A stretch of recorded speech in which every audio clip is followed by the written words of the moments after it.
இனி one way டிராப்புக்கு Chennai கேப்ல car book பண்ணுங்க. தமிழகம் முழுவதும் குறைந்த வாடகையில் டிராவல் பண்ணுங்க. டிராப்புக்கு மட்டும் பே பண்ணா போதும். டவுன்லோட் ஆப் நவ. சிஏஏ சட்டத்தை அமல்படுத்த மாட்டோம் என சொல்வதற்கு தமிழக முதலமைச்சருக்கு எந்த அதிகாரமும் கிடையாது என அண்ணாமலை கருத்து. முதலமைச்சர் இப்படி பேசுவது அவர் எடுத்துக்கொண்ட சத்திய பிரமாணத்திற்கு எதிரானது எனவும் பேட்டி. முதலமைச்சர் கொஞ்சம் ஹிஸ்டரி புத்தகத்தை நல்லா படிக்கணும். ஸ்கூலுக்கு போயிருக்காரான்னு தெரியல. நீங்க அப்போஸ் பண்ணுங்க, நோ ப்ராப்ளம். ஒரு முதலமைச்சரா அதை நான் எதிர்க்கிறேன், அரசியல் எதிர்க்கிறேன், பரவாயில்ல, அது ஒரு கருத்து. தமிழ்நாட்டுக்குள்ளே விட மாட்டேன் சொல்வதற்கு முதலமைச்சருக்கு அதிகாரம் கிடையாது. அப்படி என்றால் அவர் எடுத்த சத்திய பிரமாணத்துக்கு எதிராக அவர் போறார். அப்படின்னா முதலமைச்சருக்கு எந்த அளவுக்கு இந்திய அரசியல் சட்டம் தெரிந்திருக்கிறது அப்படிங்கறதே எனக்கு கேள்விக்குறியா இருக்கு. குடியுரிமை திருத்தச் சட்டம் யாருக்கு எதிரானது என்பதை தமிழக கட்சிகள் கூற வேண்டும் என அண்ணாமலை வலியுறுத்தல்.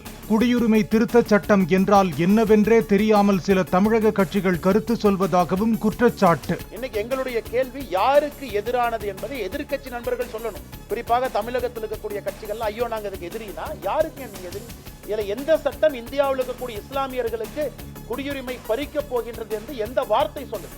வழக்கம் போல தமிழகத்தினுடைய அரசியல் கட்சிகள் இது என்னன்னே தெரியாம, இது என்னன்னே புரியாம அவர்களாக ஒரு யூகம் வைத்துக் கொண்டு அறிக்கை விட்டுக் கொண்டிருக்கின்றார்கள், பேசிக் கொண்டிருக்கின்றார்கள்.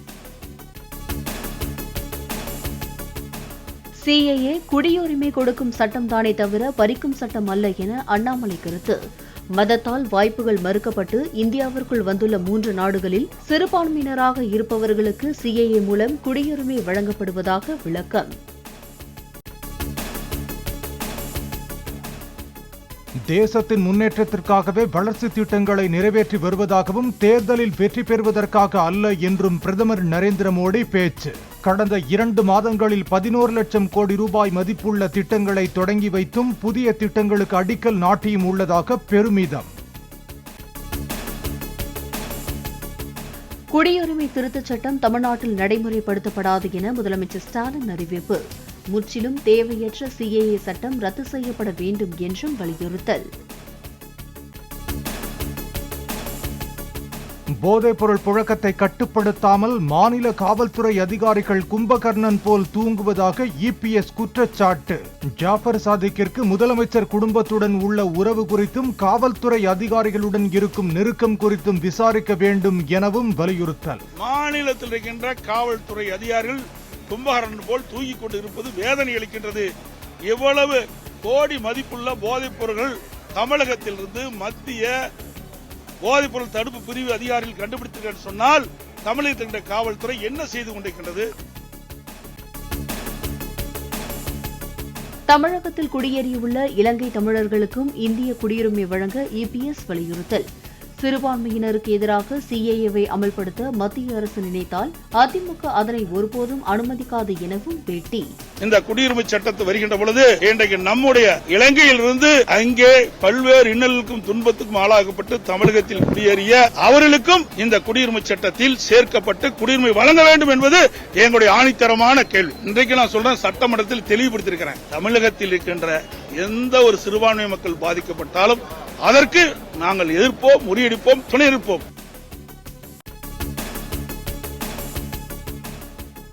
அண்ணாமலை முன்னிலையில் பாஜகவுடன் சமத்துவ மக்கள் கட்சியை இணைத்தார் சரத்குமார். வருங்கால இளைஞர்களின் நன்மைக்காகவும் தேச நலனுக்காகவும் பாஜகவில் கட்சியை இணைத்துள்ளதாக பேச்சு. தேசியத்துக்கு தேவைப்படும் சரத்குமாரை தமிழகத்திற்குள் அடைத்து வைக்க விரும்பவில்லை என அண்ணாமலை கருத்து.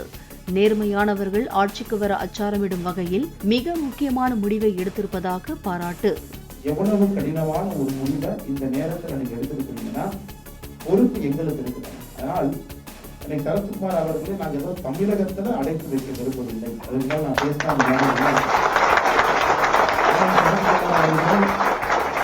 தமிழகத்துல அடைத்து வைக்க பாரதிய ஜனதா கட்சி விரும்பவில்லை. தமிழகத்தில் இருக்காரு, நம்ம தமிழன், நம்முடைய பெருமை மிகுந்த தமிழன் நம்மோடு இருந்தாலும் கூட அவர் என்று தேசியத்துக்கு தேவைப்படுகிறார். வாகனங்கள் ஓட்டுவதற்கான பழகுனர் உரிமம் பெற இ-சேவை மையங்கள் மூலம் விண்ணப்பிக்கும் முறை நாளை முதல் தமிழகத்தில் நடைமுறைக்கு வருகிறது. இ-சேவை மையங்களில் சேவை கட்டணமாக 60 ரூபாய் செலுத்தி ஒப்புதல் அளிக்கப்பட்ட எல்எல்ஆரை பதிவிறக்கம் செய்து கொள்ளலாம் என அறிவிப்பு.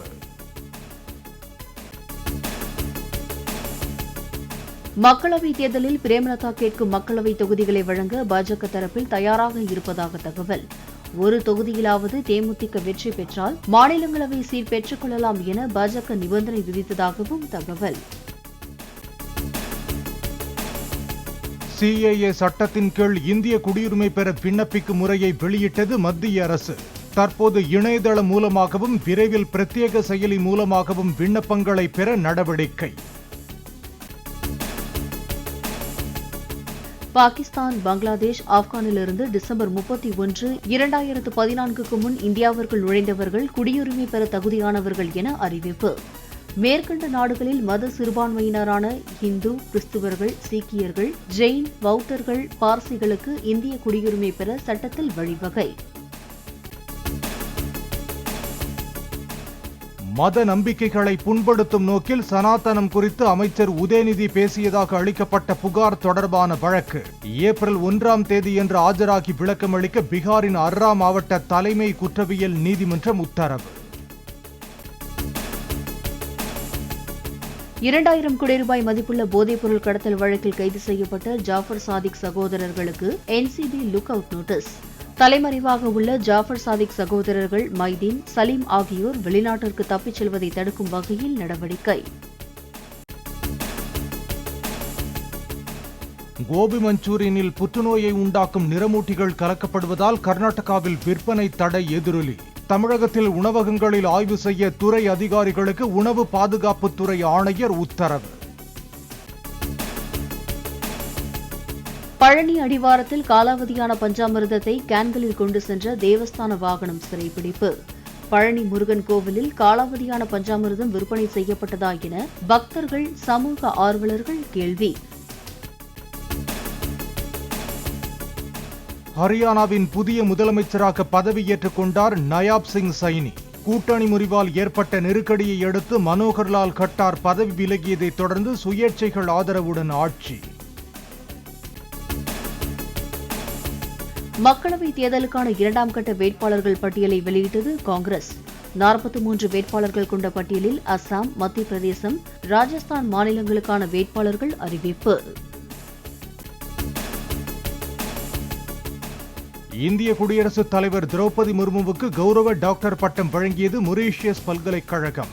பிரகாசமான எதிர்காலத்துக்காக இந்தியாவுடன் எப்போதும் இணைந்திருக்கும்படி மொரீஷியஸ் இளைஞர்களுக்கு முர்மு அழைப்பு. இனி ஒன் வே டிராப்புக்கு சென்னை கேப்ல கார் புக் பண்ணுங்க. தமிழகம் முழுவதும் குறைந்த வாடகையில் டிராவல் பண்ணுங்க. டிராப்புக்கு மட்டும் பே பண்ணா போதும். டவுன்லோட் தி ஆப் நவ.